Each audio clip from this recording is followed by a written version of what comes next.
Natureza humana. As leis existem porque o homem é perigoso, o poder existe porque ele deseja dominar.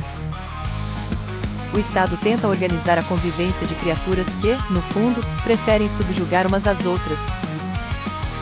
A liberdade política é apenas uma frágil cerca erguida contra a vontade brutal do homem. O poder não corrompe, ele apenas remove o disfarce moral que a sociedade exige. As instituições são construídas como barragens contra o dilúvio do ego humano. Sempre assim. Nós, por nós. Ácidos por verdades. Comente, curta e compartilhe.